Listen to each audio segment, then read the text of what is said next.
संदीप ने अपनी माँ के कहने पर गांव में शादी कर ली थी। लड़की का नाम था सुनीता। माँ का कहना था एकदम मॉडर्न बहू नहीं होनी चाहिए, लेकिन उन्हें नहीं पता था कि गांव से आने वाली बहू सुंदर सुशील तो होगी और उसको गांव से बाहर भी निकाल लाएंगे, लेकिन उसके अंदर का गांव कैसे बाहर निकलेगा। शादी के कुछ दिन बाद, माँ टिफिन तो देना जरा। बेटा अब तो स्कूल नहीं ऑफिस जाता है, माँ से नहीं अपनी बीवी से टिफिन मांगा कर। ओके माँ। सुनीता टिफिन ले आओ। एक लो टिफिन, इसके अंदर पिस्ता डाल दिया है। पिस्ता? पिस्ता क्यों? सास जी ने बोला था ना कि आपको पिस्ता बहुत पसंद है। ओहो, मैंने पिस्ता नहीं पास्ता बोला था, पास्ता। पास्ता? कहीं होता है पास्ता? अरे बेटी तू रहने दे, मैं बना दूंगी। अच्छा किया कि पाव भाजी बनाने का नहीं बोला, वरना किसी के पाव बना देती है। सुनीता को बुरा लगता है, लेकिन उसकी नादान हरकतें कम नहीं होती। ऐसे ही एक दिन, अरे तुमने ये क्या लगाया है? अरे आप वो फूस फूस करके लगाते हैं ना, वही। डियो? का दियो? किसको दियो? अरे वही ना जिससे खुशबू आती है। हाँ सही पकड़े हैं। अच्छा लेकर तो आना। कौन सा डियो लगाया तुमने? अभी लेकर आते हैं जी। संदीप की बात मानकर सुनीता अंदर से खुशबू वाला फुसफुस लेकर आती है। ओएमजी! ओएमजी मतलब ओ माय गणेश ना। अरे ओएमजी छोड़ो, और ये खुशबू वाला फुसफुस की बात कर रही थी तुम? हाँ इसी की, फिर से सही पकड़े हैं। अरे देवी, लेकिन आप सही नहीं पकड़े हैं, ये डियो नहीं है। डियो नहीं है तो क्या लियो है? अरे ये रूम फ्रेशनर है, जिसको कमरे में छिड़कते हैं, खुद पर नहीं। कोई बात नहीं, माँ कहती थी आत्मा किराएदार है, शरीर एक किराए का कर्म। हम शरीर पे ये डाल लिए तो क्या फर्क पड़ जाएगा। अरे बहू, ओ बहू, मेरे लिए फल तो ले आ, फिर मैं बाजार जाऊंगी। सुनीता अपनी सास के लिए फल लेकर आती है।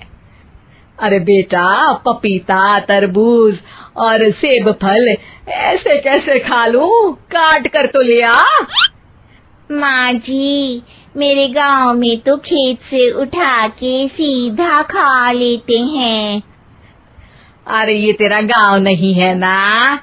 अरे संदीप, तू ही कुछ समझा देना इसको बेटा।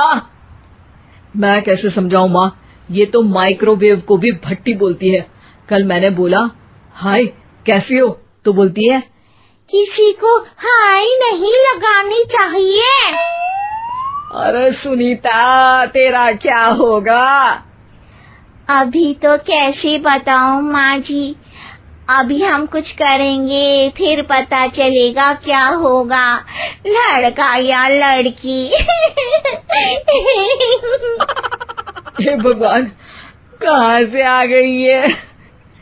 रामपुर से जी, आप ही तो लेकर आए थे मुझे। अरे मुझे माफ कर दो। पहले कोई गलती तो करिए जी, आपकी तो सारी गलती माफ कर देंगे हम। हाँ अरे बहू, मेरी बात सुन। फल यानी कि फ्रूट जब भी लाए ना तो काट कर लाना, ठीक है? जी ठीक है माँ जी, फल यानी फ्रूट यानी काट के लाऊंगी। सुनीता रोज ही कोई ऐसी हरकत कर देती जिसकी वजह से उसे घर में दो बातें सुननी पड़ती। एक दिन, माँ मेरे बॉस घर पर आने वाले हैं शाम को, उनका बर्थडे है, फैमिली साथ नहीं रहती उनके, तो यही पार्टी कर लेंगे। उनको अच्छा लगा तो शायद मेरा प्रमोशन भी हो जाएगा। मैं ना फ्रूट केक लाकर फ्रिज में रख दूंगी और तेरे साथ आज खाना मैं बनाऊंगी, ताकि जब साहब आए तो खाने में कोई गड़बड़ ना हो। शाम को जब सारी तैयारियां हो जाती है, संदीप के साथ बड़े साहब भी घर आते हैं। फ्रूट केक तो ले आना बहू, फिर खाना खाएंगे। अरे इस सब की क्या जरूरत थी, आपने बुलाया वही काफी है। सर, आपका परिवार शहर में नहीं है तो हम ही आपके परिवार जैसे हैं सर। इतने में ही सुनीता फ्रूट केक लेकर आती है और बड़े साहब की टेबल पर रख देती है, और जैसे ही केक के ऊपर का बॉक्स हटाती है, ओह, ये क्या है? केक तो कटा हुआ है। मैं तो ऐसा नहीं लाई थी। आप मुझे शाबाशी दे सकती है माँ जी, मैंने ही केक काट दिया। आपने कहा था ना, फल यानी फ्रूट यानी हमेशा काट के लाना, तो फ्रूट केक भी तो फ्रूट ही है ना, तो मैंने पहले ही काट लिया। हूँ ना मैं समझदार। अरे बहू, ये क्या किया? केक हमेशा वही काटता है जिसका जन्मदिन होता है। तुझे एक बात भी समझ नहीं आती, एक नंबर की बेवकूफ है।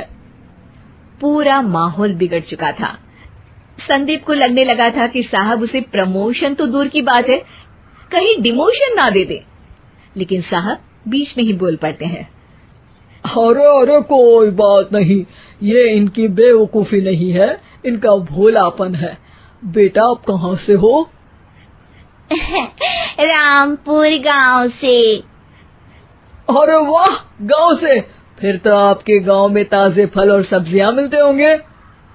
हाँ, सही पकड़े हैं। हम तो काटते भी नहीं, सीधा खा लेते हैं। मैं ना एक बार तुम्हारे गांव घूमने जरूर चलूंगा। क्यों संदीप, ले चलोगे ना? मुझे गांव घूमना बहुत पसंद है।